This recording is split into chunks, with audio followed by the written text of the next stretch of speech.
এক ছিল বুড়ো, তার নাম ছিল রমেশ। গ্রামের মানুষ তাকে কিপটে বুড়ো বলে ডাকত। তার কিপটেমির গল্প গ্রামে গ্রামে ছড়িয়ে পড়েছিল। রমেশ বুড়োর একটাই নীতি ছিল, পয়সা খরচ করা মানেই অপচয়। তাই তার জীবনের প্রতিটি পদক্ষেপে তিনি খরচ বাঁচানোর পদ্ধতি বের করতেন। রমেশ বুড়োর একখণ্ড জমি ছিল, যেখানে তিনি চাষ করতেন। জমিতে ফসল ফলানোর জন্য সাধারণ কৃষকরা যেমন সার, বীজ এবং জল ব্যবহার করত, রমেশ বুড়ো ঠিক তার উল্টো। তিনি বলতেন, প্রকৃতি যা দেয় সেটাই যথেষ্ট, অতিরিক্ত কিছু লাগবে না। তাই তার জমি থেকে উৎপন্ন ফসলের পরিমাণও ছিল কম। তবে এতে তার কোনো দুঃখ ছিল না, কারণ তিনি তো পয়সা বাঁচাতে পেরেছেন। রমেশ বুড়োর বাড়িটাও ছিল কিপটেমির প্রতীক। চাল ঢাল দেওয়া মাটির ঘরে তিনি থাকতেন। বাড়ির জানালা দরজা সব কিছুই পুরনো কাঠের। একটা জানালার শিক ভেঙে গেলে তিনি নতুন কিছু না কিনে বাঁশ দিয়ে সেটা জোড়াতালি দিতেন। বাড়ির ছাদে ফুটো হয়ে গেলে বৃষ্টির পানি ঠেকানোর জন্য তিনি ছেঁড়া শাড়ি টাঙিয়ে রাখতেন। বুড়োর কিপটেমির আরেক উদাহরণ ছিল তার পোশাক। গ্রামের অন্যরা নতুন জামা কাপড় কিনলে বুড়ো বলতেন, পুরনোটাই তো ভালো, কাপড় ফেটে গেলে সেলাই করো, নতুন কেনার কি দরকার কি।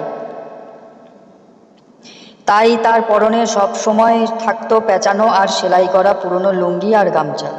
শীতে সবাই কম্বল কিনলে বুড়ো পুরনো চটের বস্তা দিয়ে কাজ চালাতেন। কিন্তু বুড়োর সবচেয়ে অদ্ভুত কিপটেমি ছিল তার খাবারে। গ্রামের বাজারে তাজা সবজি আর মাছ বিক্রি হলেও বুড়ো কখনো বাজারে যেতেন না। তিনি বলতেন, গাছপালা থেকে যা পাই তাই খাবো, বাজারের জিনিসে টাকা নষ্ট করার দরকার নেই। তাই তিনি গাছ থেকে পাতা, ঝরে পড়া ফল, এমনকি ক্ষেতের মাটির মধ্যে পড়ে থাকা কচি আলু কুড়িয়ে নিয়ে আসতেন।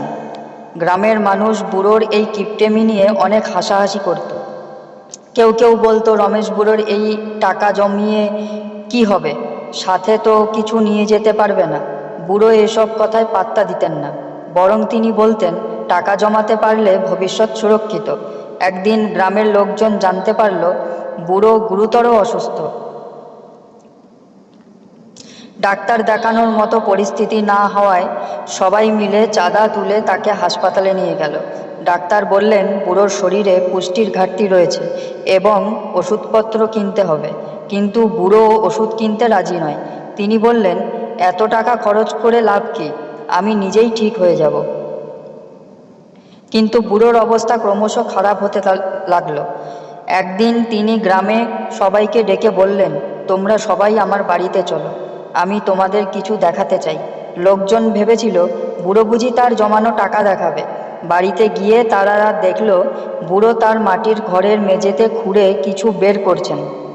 খুঁড়তে খুঁড়তে এক পর্যায়ে তিনি বড় একটা পিতলের হাঁড়ি বের করলেন। হাঁড়ি খুলতেই সবাই হতবাক হয়ে গেল।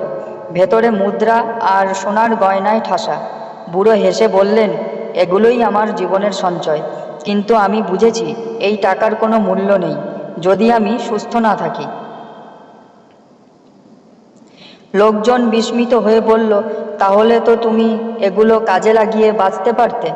বুড়ো দীর্ঘশ্বাস ফেলে বললেন, এখন বুঝেছি টাকা জমিয়ে রাখাই সব নয়, জীবনে সুখ আর স্বাস্থ্যেরও প্রয়োজন। কয়েকদিন পর রমেশ বুড়ো মারা গেলেন।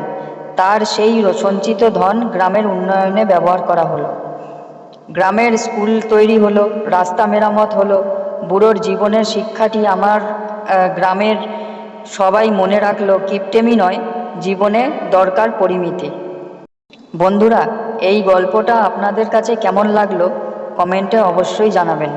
আর যদি কোনো ভুল থাকে সেটাও জানাবেন, আমি সেইটা সংশোধন করার পুরোপুরি চেষ্টা করব।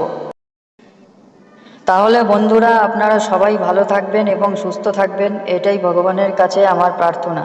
আর আপনাদের সহযোগিতা থাকলে আগামী দিনে আরও নতুন নতুন ভিডিও আমি আপলোড করব আপনাদের জন্য। ধন্যবাদ।